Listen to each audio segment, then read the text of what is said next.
Donc, bonjour mes frères et sœurs. Ça me fait plaisir d'être avec vous. Nous allons ensemble voir le livre de l'Apocalypse. C'est un livre merveilleux. C'est un livre d'encouragement à la persévérance. Mais à travers les siècles, ce livre, au lieu de causer la joie, a causé bien souvent des différences de point de vue qui ont emmené des fois les églises à se diviser. Mais nous allons voir ensemble que souvent la différence qu'il y a entre les différents groupes ou les différentes églises ou les différentes personnes est souvent une différence de chronologie. Quand est-ce que les événements prennent place? Mais on va essayer de passer aux côtés de cela un petit peu, et pas mettre l'emphase sur la chronologie, mais sur les événements. Exemple, on peut mettre une emphase sur le retour du Seigneur comme tel avec les saints. Mais on ne mettra pas une emphase quand est-ce dans les événements ça va arriver, mais surtout qu'il va venir. Qu'il va venir. Donc, on va essayer de regarder ça dans ce sens-là, et ça va être plus encourageant et plus édifiant, et ça va, jusqu'à un certain point, je crois, garder l'unité de l'Église à ce niveau-là. Donc, nous allons commencer, si vous voulez bien, par un mot de prière. Notre bon Père du ciel, nous sommes dans la joie, nous sommes heureux, nous sommes contents de prendre ce temps ensemble et de regarder à ce merveilleux livre qu'on appelle l'Apocalypse, qui a été écrit au début de l'ère de l'Église. Elle a été écrite à cette Église-là, Seigneur, qui était vivante à ce moment-là, mais en même temps, je crois que tu nous adresses la parole à nous aussi. Tu voulais encourager l'Église dans ce temps-là, et je crois que le livre d'aujourd'hui encourage aussi l'Église à la persévérance encore aujourd'hui. Donc, aide-nous, Seigneur, à bien comprendre ce que tu voulais dire à ton Église. Nous voulons être poussés ou être encouragés dans notre croyance, dans ta souveraineté, au-dessus de tous les événements du monde. Nous voulons être aussi encouragés, Seigneur, par le fait que tu connais la fin de ce monde, même tu connaissais la fin avant que le monde commence. Donc, guide-nous, Seigneur, par ton Esprit Saint qui habite en chacun de nous. Amen.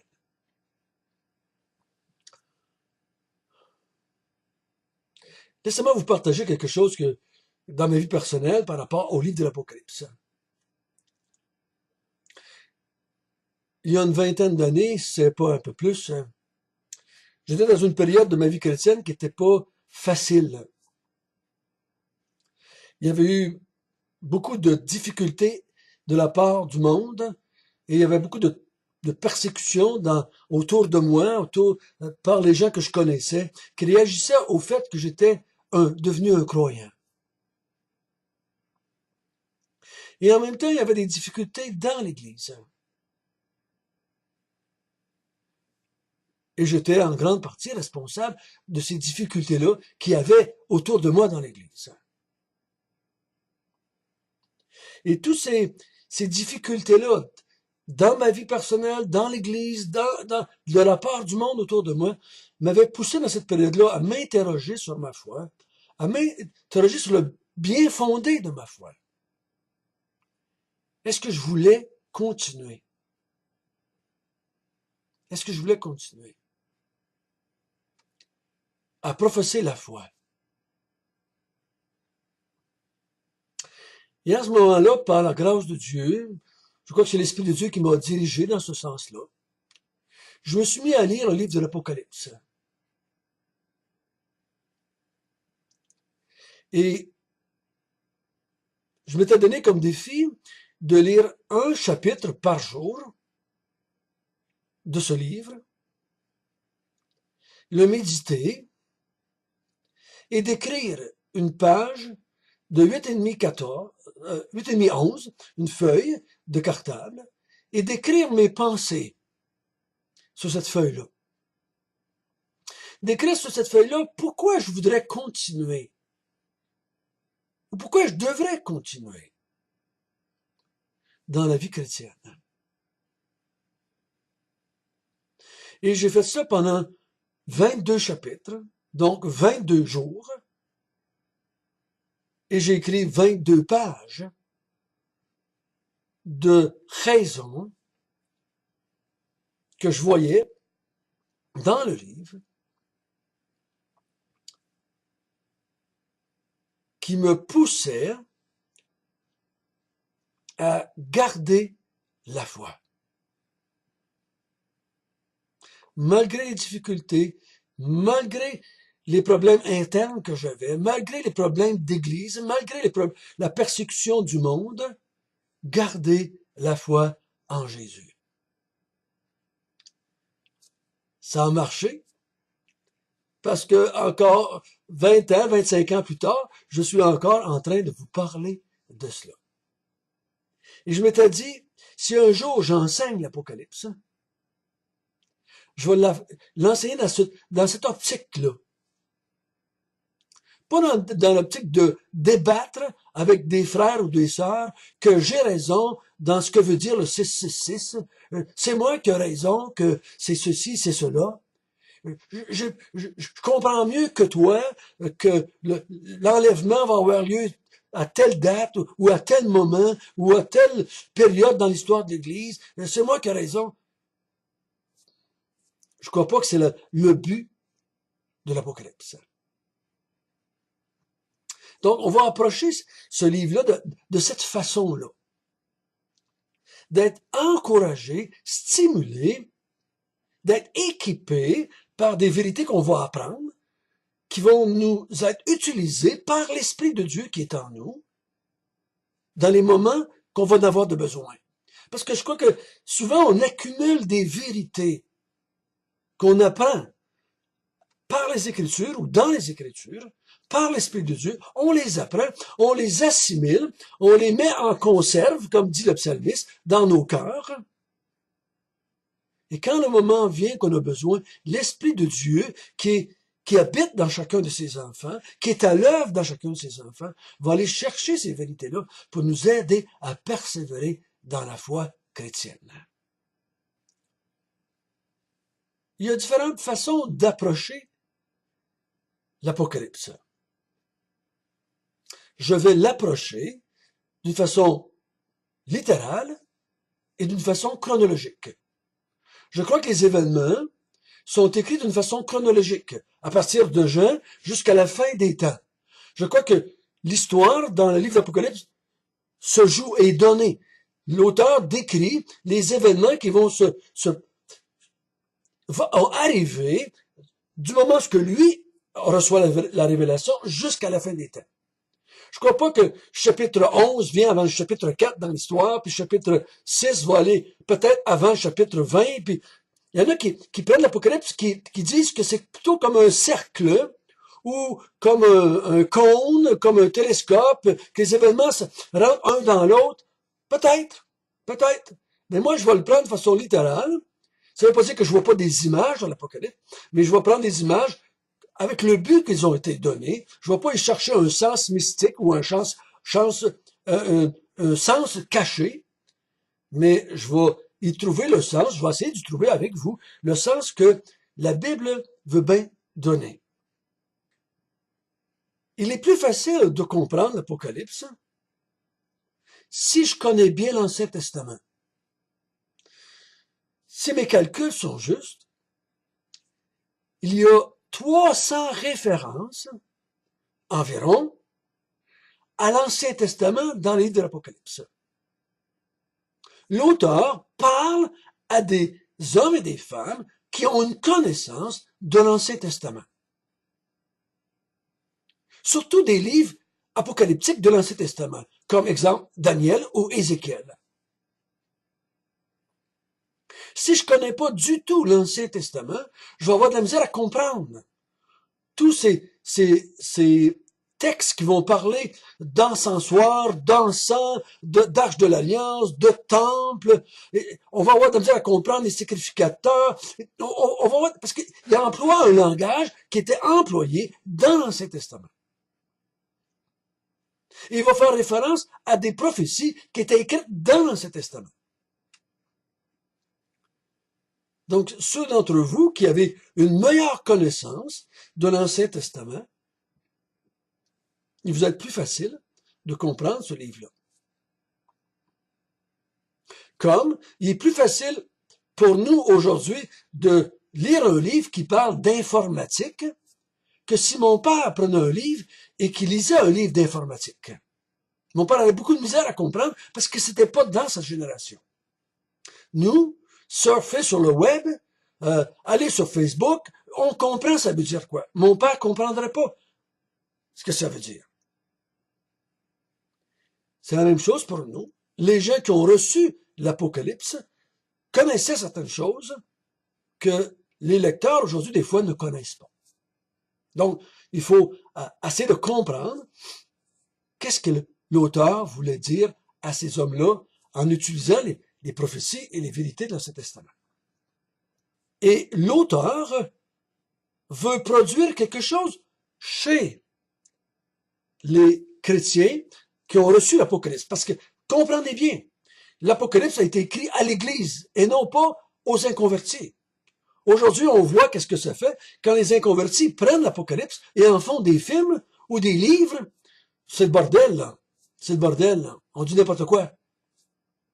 Parce que ces gens-là n'étant pas souvent des croyants, ils ne connaissent pas ni l'Ancien Testament, souvent, ils approchent le livre de l'Apocalypse non pas pour être encouragés dans leur foi, mais pour faire de l'argent avec.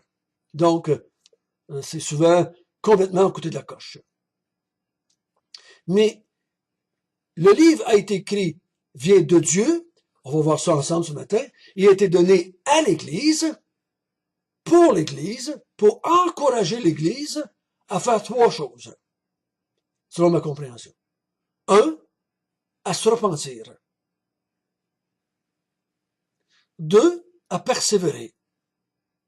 Trois, à adorer le seul vrai Dieu. Donc, à persévérer dans la foi, jusqu'à la fin,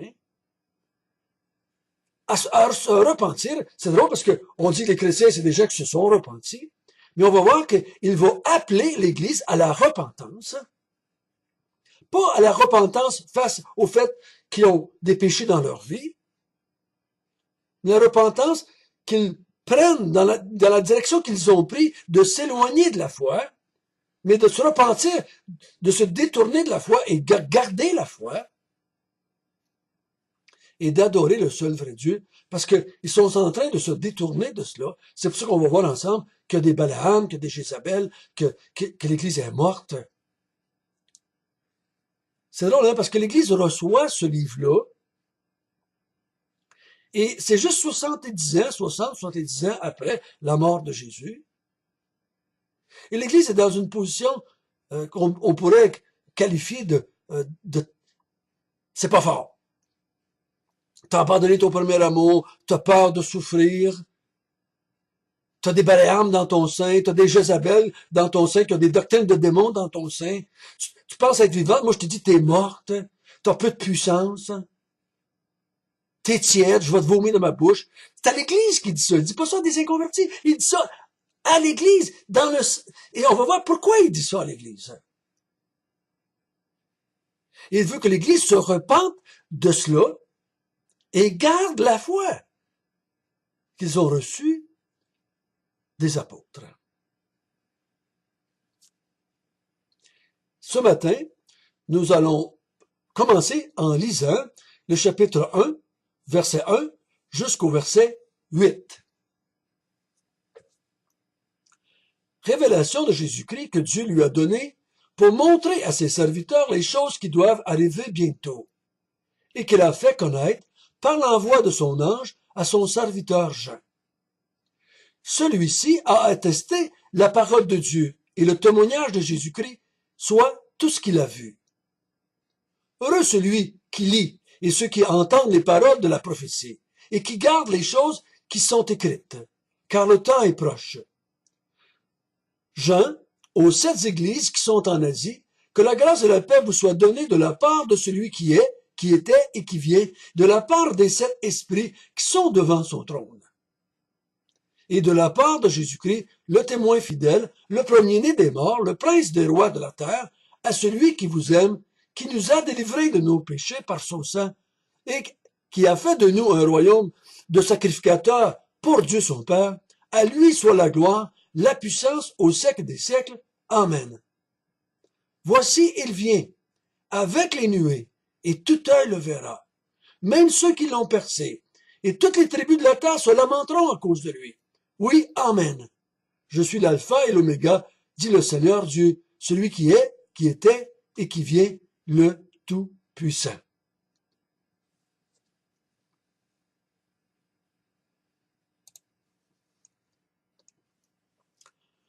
La première chose que nous allons voir, c'est le processus de la révélation.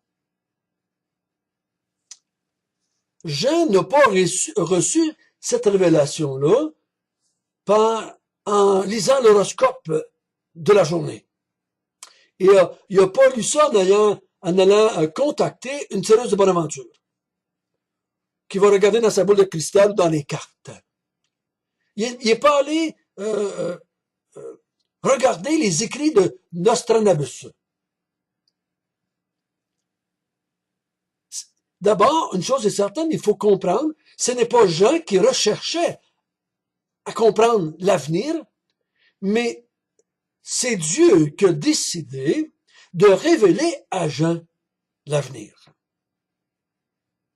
Ce n'est pas les hommes ici qui veulent connaître l'avenir, mais c'est important de comprendre. C'est Dieu qui est venu à Jean pour lui révéler l'avenir de l'Église et du monde dans lequel l'Église vit.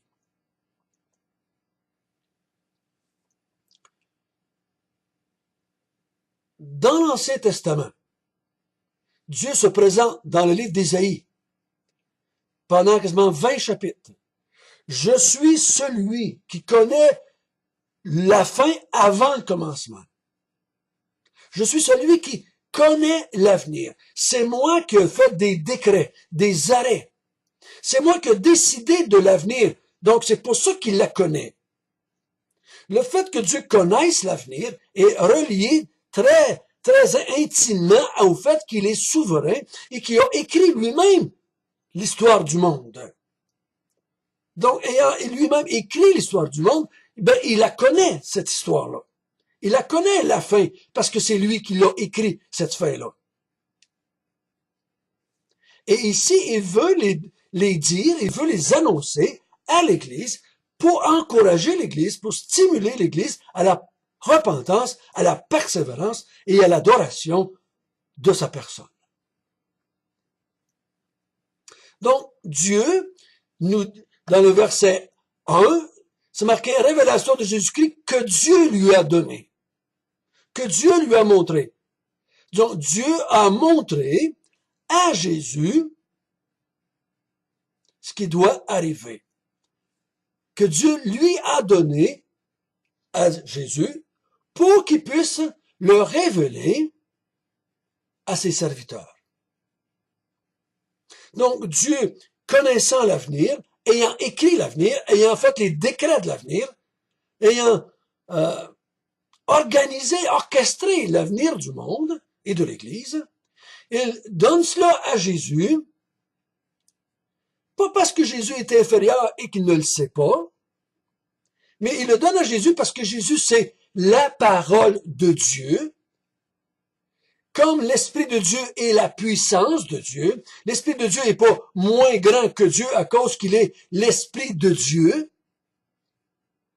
Mais Jésus, c'est la parole de Dieu. Donc, Dieu donne cette vérité-là à Jésus, qui est la parole de Dieu, et que cette parole-là va la donner Et ce qu'on voit, c'est qu'il la donne à un ange. Il dit qu'il va le faire connaître à ses serviteurs, ce qui va arriver bientôt, et il l'envoie de son ange à son serviteur Jean. Donc, il va utiliser un intermédiaire entre lui et Jean pour faire connaître à Jean les vérités qui concernent l'avenir de l'Église et du monde dans lequel il vit. Et là, ce qui arrive au verset 2, il dit, celui-ci, qui est Jean, va transmettre ce qu'il a reçu de l'ange, qu'il avait reçu de Jésus, qu'il avait reçu de son Père, les vérités qu'il a été témoin. Il dit au verset 2, j'atteste la parole de Dieu, qui est Jésus, le témoignage de Jésus-Christ, qui, lui, a rendu témoignage à son ange, qui l'a rendu à Jésus, à Jean. Jean va transmettre ça à l'Église. Ce qu'il a vu, ce qu'il a entendu pendant cette période-là, qui était sur l'île de Patmos. Il était là. Il y a eu des révélations de la part d'un ange qu'il avait reçu de Jésus, qu'il avait reçu de Dieu. Donc, ce n'est pas des humains qui essaient de découvrir l'avenir du monde en parlant avec d'autres humains,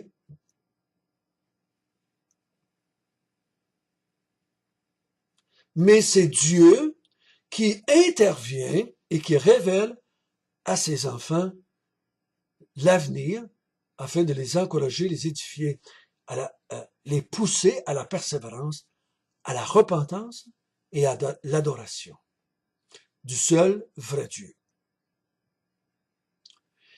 Et l'effet escompté, il dit au verset 3, heureux.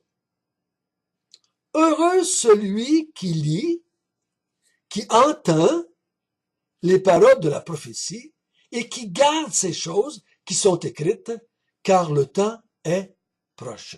Donc, heureux.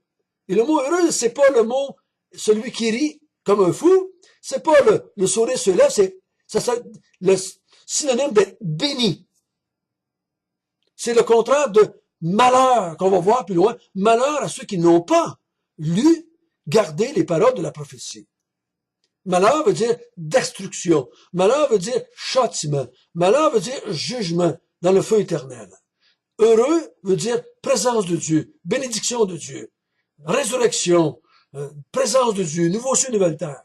C'est ça que ça veut dire ici, heureux.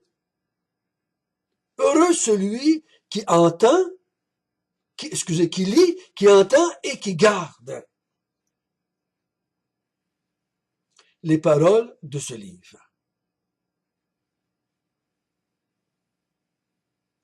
Donc, le but, c'est de rendre ces personnes-là heureuses. Ceux qui vont les recevoir et qui vont décider d'élire ces vérités-là qui viennent de Dieu, qui vont décider de les écouter, de les entendre et de les garder dans leur cœur. À qui est-ce que Jean va écrire? Aux 7 églises qui sont en Asie. Et le but qui espère que ça va produire dans la vie de ces gens-là, c'est la grâce et la paix. La grâce et la paix.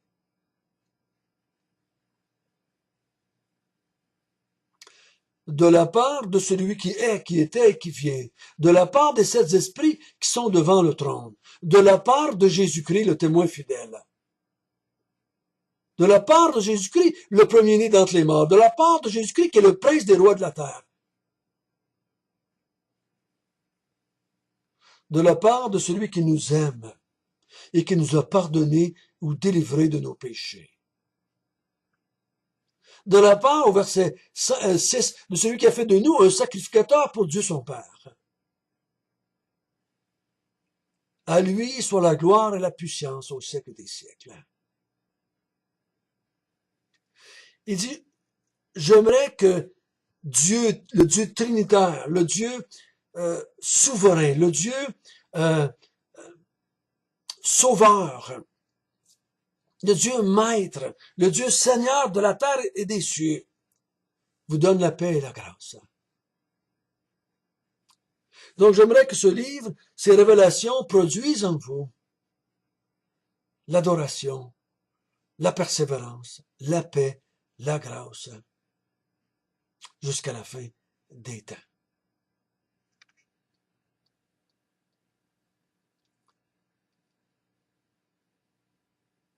Et il dit au verset 7, « Voici, il vient avec les nuées.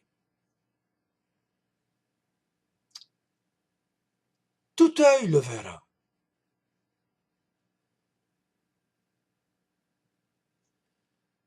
Mais ceux qui ne lisent pas, ceux qui n'entendent pas, ceux qui ne gardent pas les prophéties de ce livre, les enseignements de ce livre, ils vont le voir. Ils vont le voir. Et eux autres, ça va pas causer le bonheur, la paix, la grâce. Ça va causer les lamentations. Il dit, et toutes les tribus de la terre vont se lamenter à cause de lui. Oui, amen. Tous ces gens-là qui vont refuser les paroles de ce livre, ou tous ceux qui sont dans l'Église et qui vont refuser les paroles de ce livre, qui ne vont pas se repentir, ils vont, avec les nations du monde, se lamenter à la venue du Fils de Dieu. Quand il va venir sur ces nuées, tout œil le verra. Pour certains, ça va être la joie, la paix, le bonheur, la grâce, ça va être l'adoration. Pour d'autres, ça va être les lamentations. Ça va être les lamentations. C'est pour ça qu'on va voir au chapitre 6, si je me souviens bien. Les nations du monde vont dire, « Tombez sur nous, montagnes et rochers, cachez-nous de la colère de l'agneau, car elle est grande. » C'est important qu'on saisisse ça. Donc, ceux qui vont lire ce livre ont deux choix. Ils l'acceptent et sont heureux sous la grâce de Dieu. Ils sont en paix. Ils sont dans l'adoration devant le Dieu du ciel et de la terre. Ou ils le rejettent et ils vont subir des lamentations et la destruction et le jugement.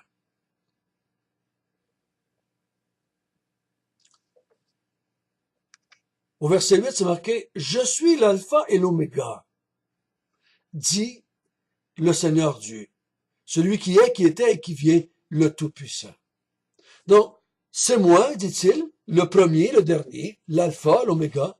C'est moi le Seigneur du monde. C'est moi celui qui est, qui était et qui vient, le Tout-Puissant. C'est moi qui existe de toute éternité. C'est moi le Tout-Puissant qui a créé le monde dans lequel vous vivez. Donc, c'est moi qui contrôle sur la création du monde et sur la destruction du monde. C'est moi qui ai un contrôle suprême sur ma création. C'est pas les hommes et les femmes de ce monde qui contrôlent le monde, même s'ils aimeraient bien le laisser penser. Et ce n'est pas les hommes et les femmes de ce monde qui vont détruire ce monde. Le livre ici va nous démontrer que c'est Dieu, par sa toute-puissance, parce qu'il est le Tout-Puissant. Il va emmener une fin à ce monde, comme nous le voyons aujourd'hui. Ce monde, comme nous le voyons aujourd'hui, va arrêter d'exister à un moment donné ou à un autre. Pas parce qu'on a pollué la planète, pas parce qu'on va avoir fait sauter des bombes dessus, pas parce qu'on va avoir trouvé le moyen de fuir la planète Terre qui est trop polluée pour aller vivre sur la planète Mars. Ça n'a rien à voir. Ça. Dieu va emmener une fin à ce monde tel qu'on le connaît. Il va emmener aussi une fin au péché, à un monde rempli de péché, pour en faire un meilleur, ou est-ce que son peuple va pouvoir vivre dans ce nouveau ciel, nouvelle terre, pour se joindre à l'armée des cieux, pour servir et adorer Dieu pour l'éternité. Nous allons continuer à lire et nous allons voir le restant du chapitre et on va voir ce Jésus qui vient parler à Jean. Lisons à partir du verset 9, si vous voulez bien. Moi, Jean, votre frère, qui est part avec vous à la tribulation, au royaume et à la persévérance de Jésus, j'étais dans l'île de Patmos à cause de la parole de Dieu et du témoignage de Jésus. Je fus saisi par l'Esprit au jour du Seigneur, et j'entendis derrière moi une voix forte comme le son d'une trompette, qui disait, « Ce que tu vois, écris-le dans un livre, et envoie-le aux 7 églises, à Éphèse, à Smyrne, à Pergame, à Thyatire, à Sardes, à Philadelphie et à Laodicée. » Je me tournai pour voir quelle était la voix qui me parlait. Et après m'être retourné, je vis 7 chandeliers d'or. Et au milieu des 7 chandeliers, quelqu'un qui ressemblait à un fils d'homme, vêtu d'une longue robe, ayant une ceinture d'or à la poitrine. Sa tête et ses cheveux étaient blancs, comme de la laine blanche, comme de la neige. Ses yeux étaient comme une flamme de feu. Ses pieds étaient semblables à de l'airain ardent, comme s'il avait été embrasé dans une fournaise. Et sa voix était comme le bruit de grandes eaux. Il y avait dans sa main droite 7 étoiles. De sa bouche sortait une épée aiguë, à 2 tranchants, et son visage était comme le soleil lorsqu'il brille dans sa force. Quand je le vis, je tombai à ses pieds comme mort. Il posa sur moi sa main droite et disant, « Ne crains point. Je suis le premier, le dernier et le vivant. J'étais mort et voici je suis vivant au siècle des siècles. Je tiens les clés de la mort et du séjour des morts. Écris donc ce que tu as vu, ce qui est et ce qui doit arriver ensuite. Le mystère des 7 étoiles que tu as vu dans ma main droite et des 7 chandeliers d'or. » Les 7 étoiles sont les anges des 7 églises.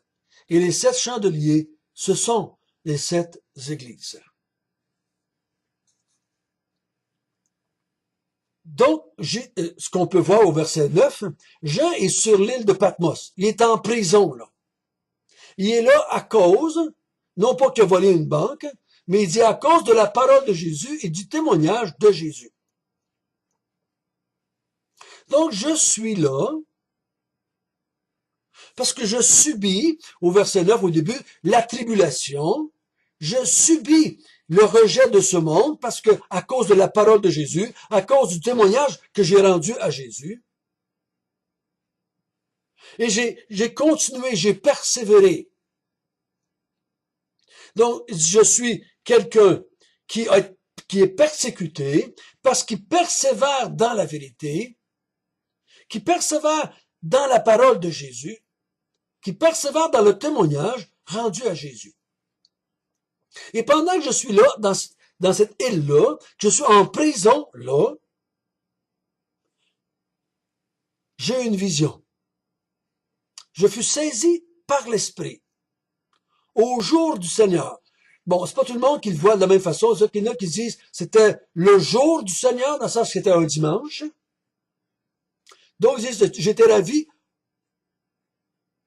au jour du Seigneur. Ça veut dire j'étais comme emmené à comprendre la fin des temps, le jour du Seigneur.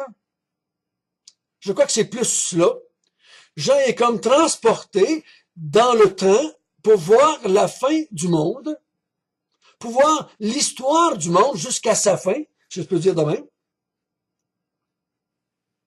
Mais c'est bien, c'est pas dans sa tête, c'est pas son imagination, c'est pas ses rêves, ses désirs. C'est pas parce que tout d'un coup, il aurait envie de changer de situation. Il aimerait en tant que chrétien que Dieu le délivre de cette prison-là, de ce malheur-là. Non, non. C'est l'Esprit de Dieu qui l'a saisi et qui veut lui montrer l'avenir.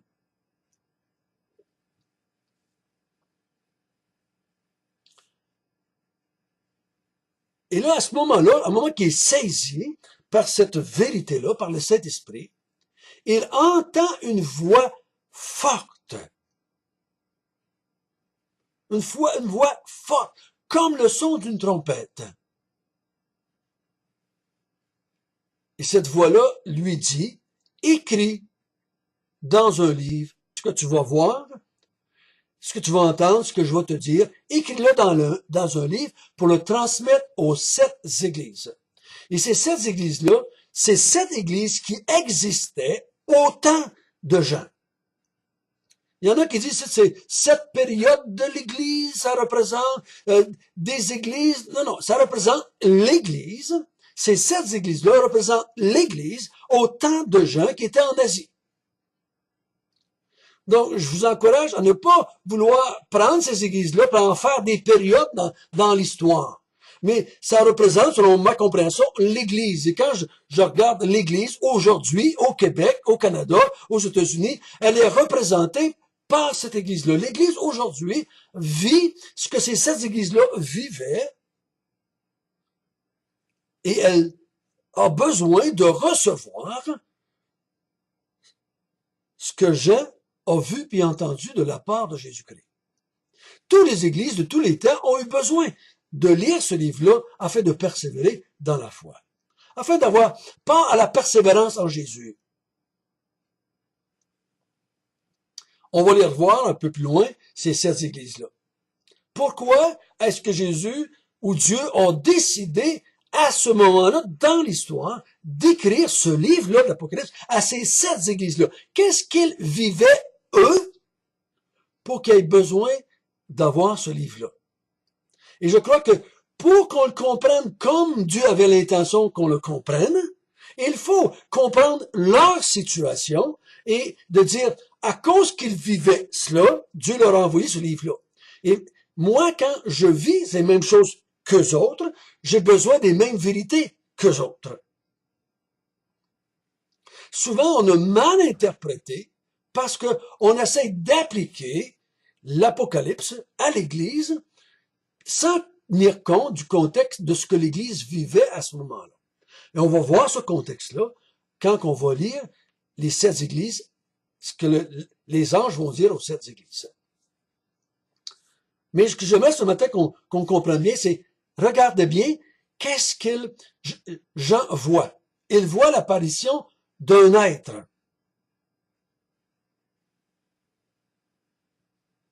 Et cet être-là, c'est pas une vision un berger avec des beaux grands cheveux bruns, les yeux bleus, avec une belle canne, avec un petit mouton sur le dos, ou assis dans un paysage champêtre, ou avec quelques petites brebis avec un ruisseau. C'est pas cette image-là qu'il donne.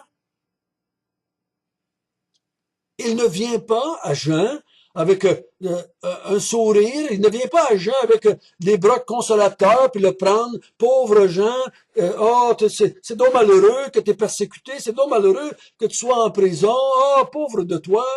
Non, non, non, non, non. L'apparition et le bruit qui entend cela alentour, cette voix de trompette qui est forte,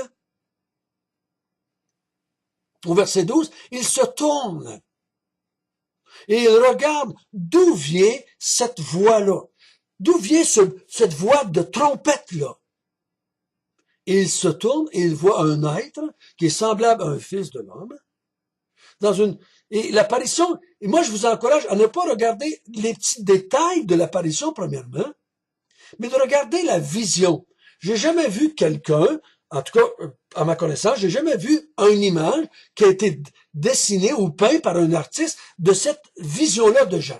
On voit Jésus sur la croix, on voit Jésus qui est sorti du tombeau, dans certaines images, on voit Jésus en tant que berger, en tant qu'enfant, on le voit qui monte sur les nuages, on le voit, mais personne n'a jamais dessiné ce Jésus-là.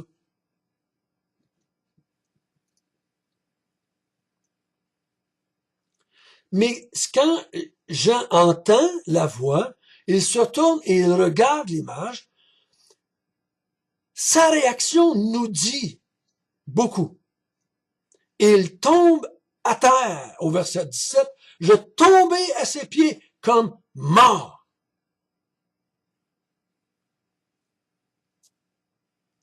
C'est ça la réaction.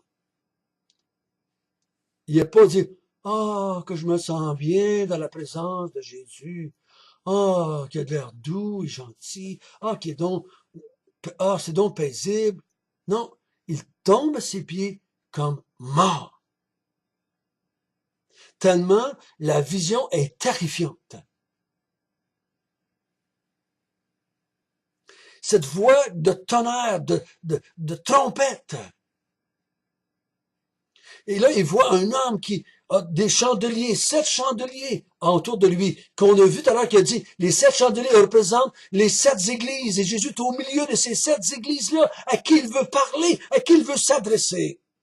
Il se présente à l'église dans cette vision-là de quelqu'un qui ressemble à un fils d'homme, qui a une grande robe blanche, qui a une ceinture d'or sur sa poitrine, qui a une face qui resplendit, le soleil, des cheveux qui sont très, très blancs, des yeux qui sont comme une flamme de feu, une épée à 2 tranchants qui sort de sa bouche. Ses pieds sont comme des colonnes d'airain chauffées, rouges, ou à blanc, comme on dit des fois.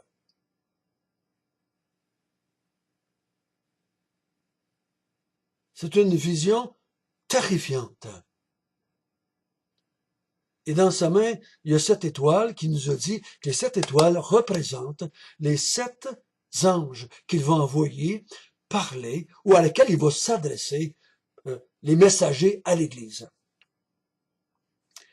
Ce que j'aimerais qu'on retienne ce matin, c'est cette vision-là.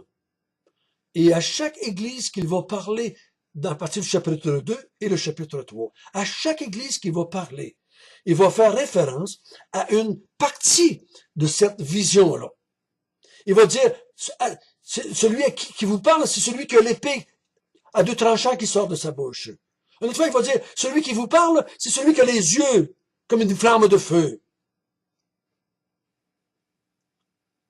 Il va s'adresser, il se présente à l'église existante, des 7 églises-là. Il se présente là, sous cette forme-là, dans cette apparition-là. Il veut que l'église puisse voir ce Jésus-là. Et c'est pas par hasard qu'il s'est présenté avec cette apparence-là. Une apparence qui fait tomber Jean comme mort à terre. Et je vous dis que là, il dit que Jean dit, il prend sa main droite et il me touche. Il prend sa main droite et il me touche.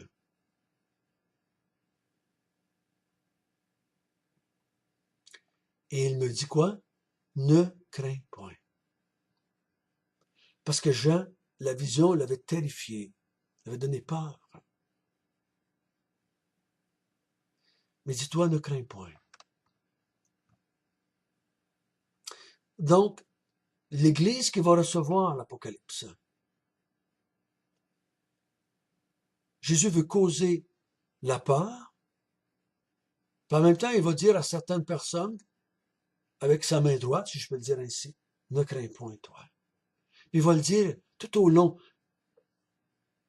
T'es mieux d'avoir peur et de te repentir. Mais si tu gardes la foi, ne crains point. Mais si tu abandonnes la foi, t'es mieux d'avoir peur. Celui qui a une épée à 2 tranchants va venir, puis il va te couper en morceaux. Traduction François.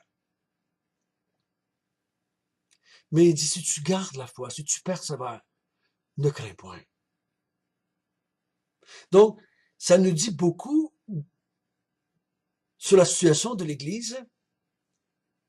Pourquoi est-ce qu'il y a eu besoin de se présenter comme cela à l'Église? C'est parce que l'Église vivait quelque chose à ce moment-là, qu'elle vit encore. Aujourd'hui, je parle de l'Église large, l'Église qui se présente aujourd'hui comme étant l'Église de Jésus-Christ. Et se présente comme cela. Et on va voir pourquoi la prochaine fois. Que le Seigneur nous donne de bien lire l'Apocalypse dans cette pensée-là. Je veux produire en vous la persévérance, la repentance, l'adoration. Je veux produire en vous la paix, la grâce. Je veux que vous gardiez la foi que vous avez reçue. Parce que si vous ne gardez pas la foi que vous avez reçue de la part des apôtres, vous allez être détruit avec le monde que je veux détruire. Ça, c'est le résumé de ce livre-là. Notre bon Père du ciel, merci, merci, merci que tu ne nous as pas laissés dans l'ignorance en ce qui concerne l'avenir de l'Église. Tu vas nous parler, tu vas nous montrer qu'est-ce que toi tu as décrété, qu'est-ce que toi tu as décidé, qu'est-ce que toi tu as planifié pour le monde qui t'a rejeté et pour l'Église qui t'a accepté et gardé jusqu'à la fin. Certains vont se réjouir, certains n'ont pas à craindre, d'autres vont se lamenter et vont être terrifiés à la venue du Fils de l'homme. Que la gloire te soit donnée aujourd'hui dans l'Église et pour toujours. Amen.